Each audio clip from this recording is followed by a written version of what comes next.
बच्चों, अंधेरे का दीपक, अंधेरे का दीपक सबसे लास्ट लेसन है। हरिवंश राय बच्चन जी इसके कवि हैं। इनका जन्म 1897 ईस्वी में हुआ था और इनकी मृत्यु 2003 में हुई थी। इसमें कवि ये कहता है कि भले ही कितना दुख आ जाए, कवि ये कहता है कि जब सुख के दिन नहीं रहते तो दुख के दिन भी नहीं रहेंगे। यानी कवि जो है आस्थावादी कवि है, यानी आशावादी कवि भी है। वो कहता है कि मनुष्य को चाहे कितना दुख हो, चाहे पीड़ा हो, चाहे कष्ट, उससे निराश नहीं होना चाहिए, उसको स्वीकार करना चाहिए और उसके विरुद्ध संघर्ष करते हुए सुख की ओर बढ़ते हुए आगे चलते चले जाना चाहिए। इसलिए कभी कहता है कि है अंधेरी रात पर दिया जला। वो कहते भले ही रात अंधेरी है लेकिन उस पर हम दिया तो जला सकते हैं, यानी अपनी भावनाओं का दिया तो जला सकते हैं। वो कहते कल्पना के हाथ से कम नहीं है जो मंदिर, यानी मैंने अपने कल्पना के हाथों के माध्यम से एक सुंदर मंदिर का निर्माण किया था, एक सुंदर घर का निर्माण किया था भावना के हाथ ने और अपनी भावनाओं के हाथों के माध्यम से, जिसके वितानों को मैंने ताना था। वितान का मतलब तंबू, तंबू को मैंने ताना था। स्वप्न ने अपनी करों से और मैंने अपने सपनों के हाथों के माध्यम से जिसे रुचि से संवारा, जिसको सुंदर से उसको सजाया था स्वर्ग के दुष्प्राय रंगों से, यानी स्वर्ग के विभिन्न प्रकार के रंगों से उसको मैंने सजाया था। ढह गया वो, अगर वो ढह गया, यानी वो जो मंदिर मैंने बनाया था अगर वो ढह गया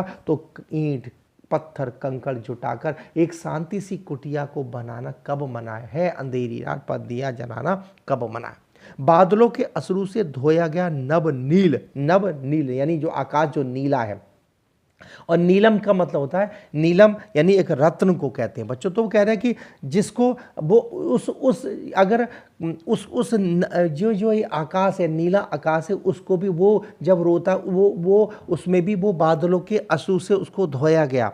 नीलम का बनाया गया मधुपात्र, नीलम का यानी नीलम से बने, नीलम के पत्थर से बना गया मधुपात्र। मधुपात्र का मतलब होता है जिसमें शराब भरी जाती है, वो बहुत सुंदर था है। और बादलों के अश्रु से उसको पूरे आकाश को धोया गया था। यानी बादल यानी जो बारिश होती है उसके अश्रु से उसको धोया गया था आकाश को। नीलम का बनाया गया था मधुपात्र मनमोहक, बहुत सुंदर लगता था। जो नीलम के पत्थर से मधुपात्र यानी जो मदिरा वाला जो पात्र होता है, गिलास, उसको बनाया गया था। मनोरम, बहुत सुंदर लगता था।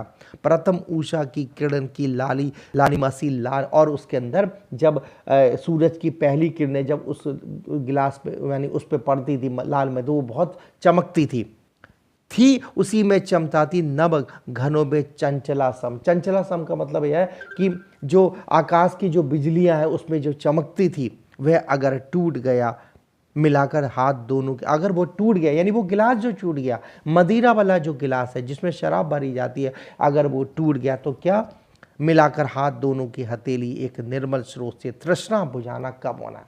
अगर वो टूट गया तो टूट गया, तो अपने दोनों हाथों को जोड़कर यानी दोनों हाथों की हथेली को फैलाकर उस हथेली के माध्यम से जो है उसको पीना कब मना, यानी अपनी प्यास बुझाना कब मना। तृष्णा का मतलब होता है प्यास बुझाना कब मनाए, है अंधेरी रात पर दिया जलाना कब मनाए, ऐसा कब। यानी कवि के कहने का मतलब यह है कि भले ही कितना दुख आ जाए तो दुख में भी हमें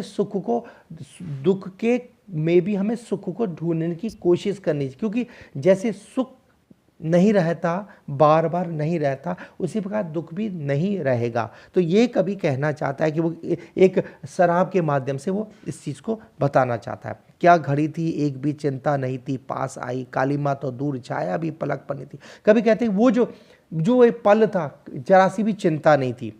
काली माँ यानी अंधेरा बिल्कुल नहीं था, अंधेरापन बिल्कुल नहीं था, छाया तक नहीं थी, अंधेरे की छाया तक नहीं थी। आँख से मस्ती झलकती, बात से मजा, और हमारी आंखों से मस्ती ढलकती थी और बातों से मस्ती टपकती थी। और थी हंसी ऐसी जिसे सुन बादल, और हमारी हंसी ऐसी थी, यानी वो सुख के दिन होंगे ना, और हमारी हंसी ऐसी थी जिसको सुनकर बादल भी शर्म खाते थे। वह गई तो ले गई उल्लास की, और अगर वो हंसी चली गई यानी वो जो अगर हमें दुख आ गया और जब दुख आया तो वो सारी हमारी हंसी चली गई। पर अथीरता पर समय की, यानी जो समय जो बीत चुका है, यानी जो दुख वाला जो समय चल रहा है, उस दुख में मुस्कुराना कब मना है। अगर वो दुख आ गया, यानी वो सारा जो उल्लास जिसमें हम हंसते थे, एक भी चिंता नहीं थी, एक अंधेरी की छाया हमारे पास नहीं थी, आंखों से हमारी मस्ती झलकती थी, बात से मस्ती टपकती थी, हंसी हमारी हंसी ऐसी थी जिसके बादल सुन के जिसको शर्मा जाए, लेकिन और अगर वो चली गई तो मुस्कुराना कब मना है, मुस्कुराना कब मना है, यानी हम मुस्कुरा सकते हैं अंधेरी रात पर दिया जलाना कब मना है। भले ही रात अंधेरी है लेकिन हम दिया तो जो है उसको जला सकते हैं। उसके बाद है हाय वे अनुमान के झोंके के जिनमें राग जाना था। कभी कहता है कि वो अनुमान के आनंद के झोंके जिसमें हमें हमारा प्यार जागा था, राग का मतलब प्यार जागा था, वैभव से आंखें फेर गान का बता, और हमने उस ऐश्वर्य से आंखें फेर कर किसका वरदान मांगा था, गान का, यानी गान यानी गाने का वरदान मांगा था। एक अंतर से ध्वनित हो दूसरे में जो, यानी एक अंतर से यानी पृथ्वी और आकाश जो है एक दूसरे से निरंतर परस्पर मिलते थे। भर दिया अंबर अग्नि को, यानी वो जो प्रेमी थे वो आपस में एक दूसरे से मिलते थे, उन्होंने उनके प्यार ने अंबर अग्नि को, अग्नि का मतलब था पृथ्वी, अंबर का मतलब आकाश, मतता के गीत, वो गीत गा गा कर उन्होंने धरती और आसमान को एक कर दिया था, यानी गीतों के माध्यम से। अंत उनका हो गया तो मन बहलाने, और अगर उनका अंत हो गया तो मन बहलाने के लिए ले अधूरी पंक्ति कोई गुनगुना। तो अगर वो चीज़ चली गई यानी वो चीज़ खत्म हो गए तो जो है एक अधूरी पंक्ति लेकर क्या गुनगुनाना क्या मना है अंधेरी रात पर दिया जाने। भले ही रात अंधेरी है लेकिन क्या मुस्कुराना मना है। हाय वे साथी की चुंबक लोहा से जो पास आए, हमारे वो जो साथी जो जैसे कहते नहीं चुंबक और लोहा एक दूसरे से चिपकते हैं एक दूसरे, वो इसी प्रकार हमारे साथी थे, हम दो लोग एक दूसरे के पास आते थे। पास के आए हृदय के बीच हो गया गोया समाए, यानी हमारा हृदय एक दूसरे के अंदर समा गया, गोया समा करता एक दूसरे के हम अंदर समा गए साथी। दिन कटे ऐसे कि तार बीना, जैसे तार और बीना का आपस में मिलन होता है, हमारे दिन ऐसे कटते थे।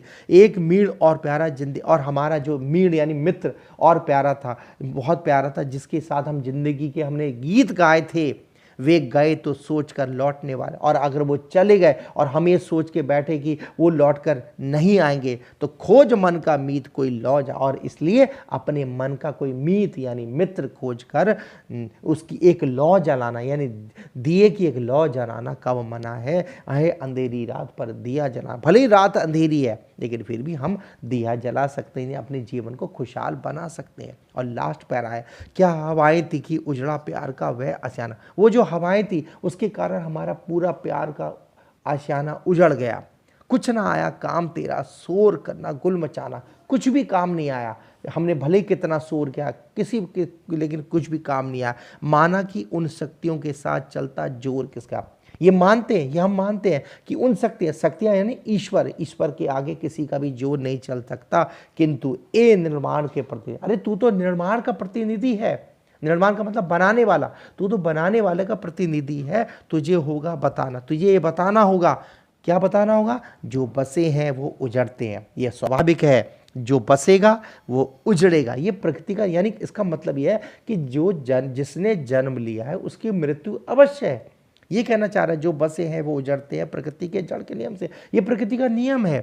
पर किसी उजड़े हुए को, और जो उजड़ गया है उस पे फिर से दोबारा किसी चीज को बसाना कब मना है, उसको हम बसा सकते हैं। ये इसका मतलब ये नहीं कि जो चीज उजड़ गई तो वो उजड़ गई, उसको हम दोबारा भी तो बना सकते हैं। इसलिए है अंधेरी रात पर दिया जा, भले ही रात अंधेरी है लेकिन दिया जलाना कम, यानी इसका मूल भाव बच्चों यही है।